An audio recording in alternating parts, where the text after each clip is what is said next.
Buenos días a todos, soy el profesor Miguel José Morecielo y hoy día en el curso de aritmética vamos a seguir viendo lo que es teoría de conjuntos. En este caso nos vamos a centrar más que todo en la parte de los ejercicios, muchachos. A ver, primero, en el primer ejercicio que hemos tomado, ojo que los ejercicios que estamos tomando son ejercicios de su práctica, así que ahí pueden ver cuáles ejercicios hemos realizado y les pueda servir de ayuda para el resto de ejercicios que les dejo como tarea. A ver, en el primer ejercicio tengamos en cuenta que me está diciendo, dado los conjuntos A igual a x más 2, tal que x pertenece a los números naturales, tanto que x está entre 2 y 10. Primero, y me están diciendo que B es igual a 3x tal que x pertenece a los naturales, donde x es mayor que 2, de esa manera. A ver, en este primer problema tenemos que ir planteando parte por parte cuáles serán los elementos de los conjuntos, tanto A como B, pero eso lo vamos a hacer por lo que me están pidiendo. Lo que me están pidiendo es la cantidad de subconjuntos de A menos B. Entonces, primero teniendo en cuenta A, vamos desarrollándolo parte por parte. Primero A va a seguir siendo x más 2 tal que x, pero ahora, x, ¿cuál va a ser su rango? O, o entre qué números los vamos a poder reemplazar a x. Ojo, va a ser entre los números 3, 4, 5, 6, 7, 8 y 9. Esos son los números que están entre 2 y 10. No tomamos al 2 ni al 10 porque el problema es claro al decirme eh, x es mayor que 2 pero menor que 10. Están diciendo que es tanto mayor que 2 pero menor que 10. En ningún momento están diciendo que son iguales. Para eso tendría que decir x es mayor o igual que 2, pero menor o igual que 10. En ese tipo de casos sí se podría tomar en cuenta tanto al 2 como al 10. Pero como no está señalado eso, simplemente tomamos a partir del mayor de 2 y hasta el anterior de 10. Ahora, entonces, en este caso, hasta ahí no terminaría mi parte, como pueden ver. Entonces, en el conjunto A falta todavía reemplazar lo que está antes del tal que x, que es el x más 2. Ese x más 2 tenemos que reemplazarlo por cada uno de los términos que hemos hallado en el rango de x. ¿Para qué? Para poder de esa manera hallar los elementos de A. Recordemos que es lo que pertenece a antes del tal que x. Por ejemplo, en este caso, el x más 2 vienen a ser los valores por los cuales se va a reemplazar el x para hallar la cantidad de elementos o cuáles son los elementos de tal conjunto. Entonces, en este caso tendríamos x más 2, en este caso sería 3 más 2, 4 más 2, 5 más 2 y así consecutivamente hasta 9 más 2, donde vamos a tener 5, 6, 7, 8, 9, 10 y 11. Hasta ahí tendríamos lo que hemos hallado el conjunto A. Luego nos va a faltar hallar también lo que es el conjunto B. El conjunto B me está diciendo 3x tal que x, entonces donde x pertenece, pero ¿a dónde pertenece? ¿Cuál va a ser su rango en esta situación? Me están diciendo que su rango va a ser mayor que 2. Entonces yo primero, ¿cuáles serían esos números? Por ejemplo, primero antes de tantear, podríamos colocar 1, 2, 3, 4, 5, 6 así consecutivamente. Tengamos en cuenta lo siguiente también para esta situación, muchachos. Para esta situación, nosotros tenemos que tener en cuenta que el 1 no lo vamos a considerar. Entonces, este 1 que vemos aquí lo tendríamos que eliminar. Igual manera, no vayas a pensar que también el 3 de acá es correcto. El 3 de acá también tendrías que borrarlo. Entonces, tendrías que iniciar a partir de 2, 3, 4, 5, 6. Y luego lo que se va reemplazando por el 3x, que sería 6, 9, 12, 15, 18 y hasta 21. Mira, ahora, lo he puesto acá todo esto para explicar la siguiente cuestión. Primero, cuando te dicen que x es mayor que 2, o en este caso te dicen que 2 es mayor que x en este tipo de casos, tú tienes que ir desde el anterior. Pero mira, acá hay algo interesante. No te están diciendo que simplemente x es mayor, te están diciendo que x es mayor y igual. Esa rayita abajo del signo significa igual. Entonces, va a ser mayor igual. Entonces, eso quiere decir que nosotros podemos tomar los valores a partir del 2. Es por eso que solamente en este caso eliminamos el 1. Al 2 sí lo vamos a considerar en esta situación. Por lo cual, nuestro problema quedaría como 2, 3, 4, 5, 6. Reemplazándolo en el TC, que sería 6, 9, 12, 15, 18 y 21 consecutivamente. Entonces la idea es esa. Hemos dejado el 1 y el 2 para que para poder explicar la siguiente noción, de que cuando tienes mayor igual, menor igual, sí puedes considerar al menor número. En este caso sería 2. Ahora, pasando después de eso, me están diciendo que tenemos que hallar primero cuántos subconjuntos tiene A menos B. Pero para hallar los subconjuntos de A menos B, tenemos primero que hallar cuáles son esos. ¿O qué es A menos B? A menos B quiere decir todos los elementos de A donde no tenga que ver nada B. Es decir, donde no existe o sea, los elementos que tanto se repitan entre A y B no los voy a considerar, pero solamente voy a escribir los elementos de A. Ojo, primero, yo tengo que guiarme de los elementos de A, porque tú te vas a guiar dependiendo del primero que esté enunciado acá. Si es A menos B, entonces te vas a guiar a partir de los elementos de A. Si es B menos A, entonces tú te vas a guiar a partir de los elementos de B. Depende de quién sea el primero que mencionen. Por ejemplo, en este caso es A menos B, entonces nos vamos a guiar de los elementos de A. ¿Cuáles de los elementos de A y B se repetirían en este caso? Puedes ver que se van a repetir tanto el 6 y el 9 en este caso. El 6 y el 9 se van a repetir en este caso. Entonces, tú puedes decir que esos elementos que se repiten tanto en A y B no los voy a considerar, los voy a eliminar. Entonces, ¿cuáles serían los elementos que me quedarían en A menos B?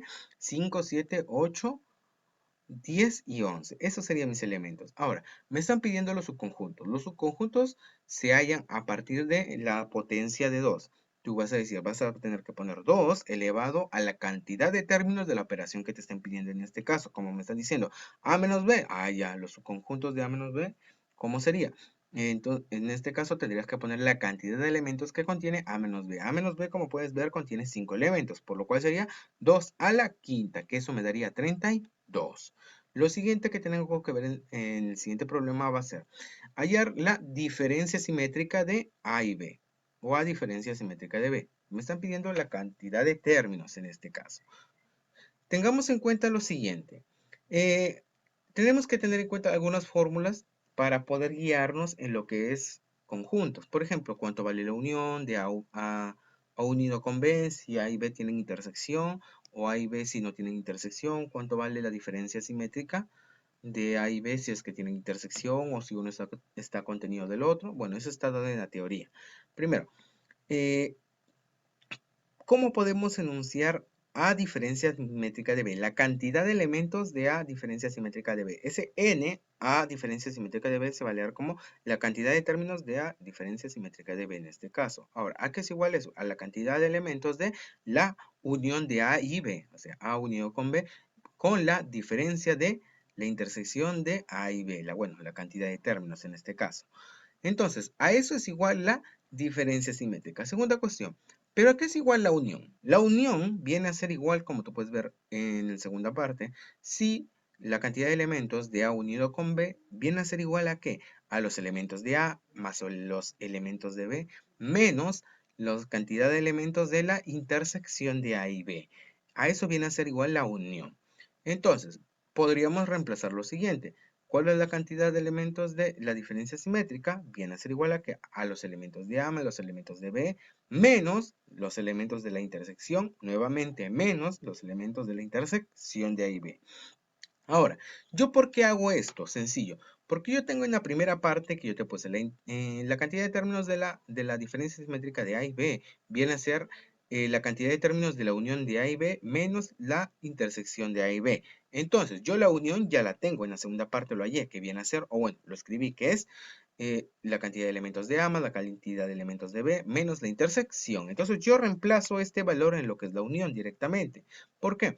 Porque yo justamente lo que sí tengo, tanto son los valores de la cantidad de elementos de A, la cantidad de elementos de B y la cantidad de elementos de la intersección. Son datos que sí tengo. Entonces, yo voy reemplazándolo uno por uno. La cantidad de elementos de A era igual a 12. La cantidad de elementos de B era igual a 18. La cantidad de elementos de la intersección era 7. Y también nuevamente la cantidad de elementos de la intersección nuevamente vuelve a ser 7. Entonces tú dices 12 más 18, 30. 7 menos 7, menos 14. Ahora, ¿qué te quedaría? 30 menos 14 me daría 16. Y 16 viene a ser la cantidad de elementos de la diferencia simétrica en este caso. Ahora, en el siguiente problema me está diciendo, dado los conjuntos, nuevamente acá,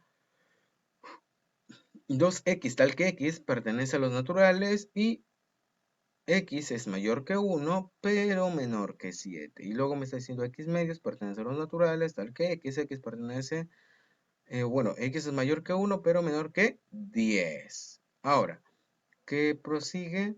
Claro que prosigue en este caso. Y me están diciendo que Z son los términos 1, 5, 7 y 8.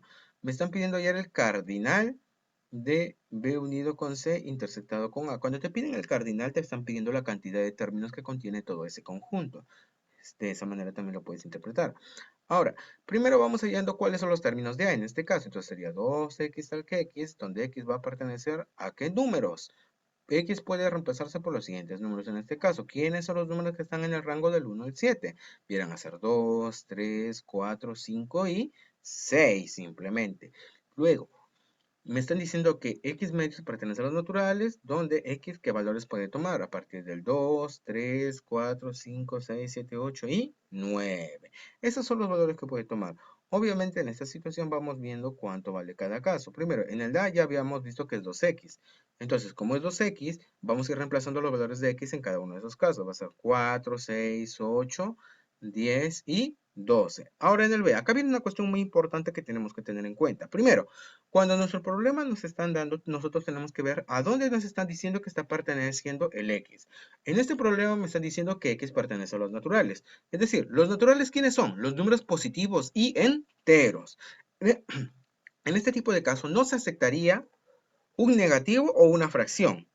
¿Cómo vamos a tener el ejemplo de acá? Por ejemplo, vamos viendo reemplazando. El primer valor de x vendría a ser 2. 2 entre 2 es 1. Hasta ahí no hay problema. El siguiente valor va a ser 3 sobre 2. 3 sobre 2 no es un número entero. Si lo dividimos me va a dar un decimal. O si lo dejamos con fracción, no se vuelve todavía un número entero. Entonces, en este caso, el 3 medios no lo voy a considerar y no lo voy a escribir.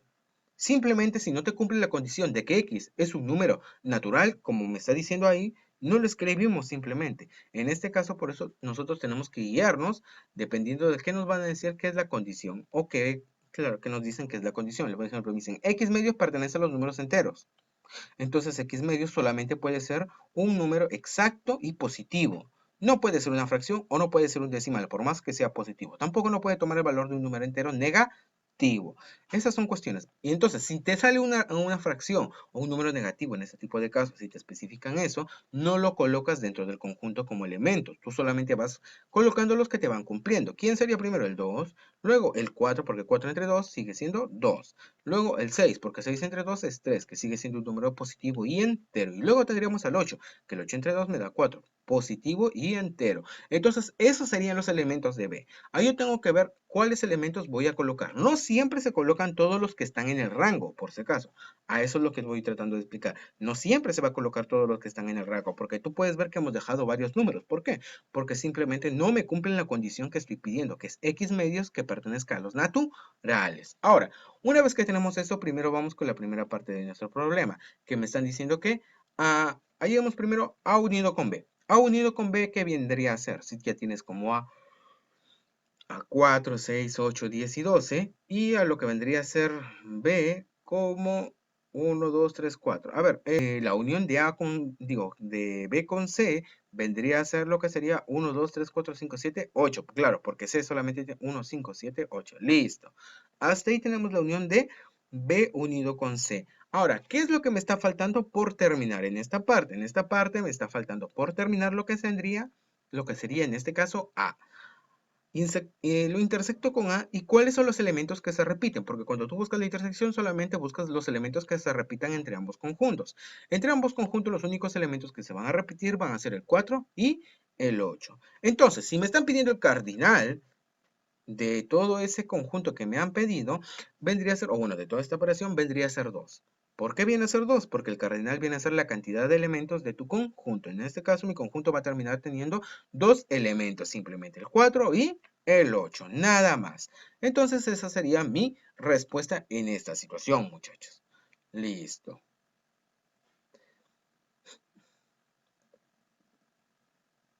Ahora, prosiguiendo con el siguiente ejemplo, o bueno, con el siguiente problema, vamos a tener en cuenta lo siguiente. La región sombreada corresponde a... Mira, ¿qué vas a hacer en este tipo de casos? Mira, en este tipo de casos, uno, tú puedes guiarte por tu lógica e interpretarlo y darle una forma, o dos, guiarte de tus alternativas. Lo más confiable en este primer tipo de casos es guiarte por tus alternativas.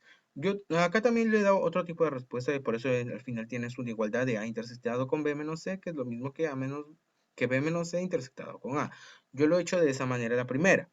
Ahora, pero no había respuesta, entonces como no habría respuesta, entonces vamos a tomar una de las alternativas que sí cumple, que vendría a ser B menos C intersectado con A. Ambas son correctas. De hecho, ambas son correctas, no hay ningún problema. A lo que yo voy es esto. Tú en este tipo de problemas vas a jugar con tus alternativas. ¿Por qué vas a jugar con tus alternativas? Porque tú vas a colocar una letra en cada espacio que hay. Ojo, cada espacio. Por ejemplo, yo he colocado simplemente una letra en A, que solamente representa los elementos solo de A. Luego, a B, que viene a ser la intersección de A con C, pero también está E, pero E viene a simbolizar la intersección de los tres conjuntos realmente. Luego tiene C, que simboliza solamente los elementos de C, propiamente diciéndolo. Luego tienes D, que D simboliza la intersección más que todo de B y C, porque también tienes ahí A e y D, A e y D, digo. Ahora, luego también por último tendrías a F, F que viene a simbolizar la solamente intersección de A con B, pero no C. A eso voy a ir ahorita.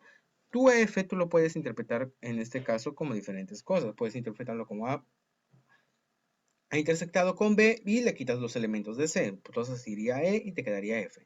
Es por eso que acá primero tú lo que tienes que hacer es colocar cuáles son los elementos que han terminado en cada conjunto. Por ejemplo, ¿cuáles son los elementos de A en sí? Viene a ser A, B, E y F. ¿Quiénes son los elementos de B? B, sus elementos vienen a ser F, E, D.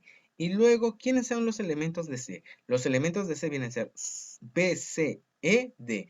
Ahora, tú como te digo, yo como te digo, tú tienes que ir comprobando con tus alternativas. En este caso, la alternativa correcta va a ser B menos C intersectado con A. Y te explico el por qué. B menos C, ¿qué viene a ser simplemente? Todo lo que B menos C vendría a ser todos los elementos de B que no tengan que ver nada con C. ¿Quiénes son los elementos de B que no tienen que ver nada con C? O sea, que no están dentro de su conjunto. Si yo me doy cuenta, tanto el E y el D sí pertenecen al conjunto C. Entonces, ¿quién es el único elemento que se salva hasta el momento? Viene a ser F. Ahora, ¿yo cómo lo relaciono con A? Luego me está diciendo que es la intersección. Entonces, eso estaría correcto. ¿Por qué? Porque de los elementos intersectados de A y B, ¿quién vienen a ser? E y F, pero ¿cuál es el único que encuentro? F, entonces justamente el F me está cumpliendo.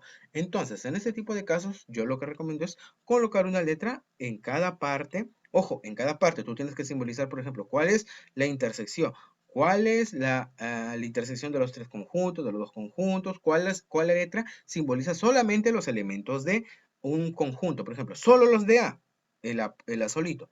El A solito simbolizan solamente los elementos que pertenecen a A y que no están en otro conjunto. El C simboliza, en este caso, la variable C, no el conjunto C. La variable C simboliza a todos los elementos que pertenecen a C y no están en otro conjunto. A eso vamos en este tipo de problemas, muchachos. Espero que les haya quedado entendido. Si tienen alguna duda o alguna consulta, pueden hablarme por mi WhatsApp. No hay problema, muchachos. Estos ejercicios que acabamos de desarrollar son algunos ejercicios de su práctica, así que el resto les queda como tarea. Cualquier consulta, háganmelo saber. Muchas gracias. Nos vemos en la próxima clase.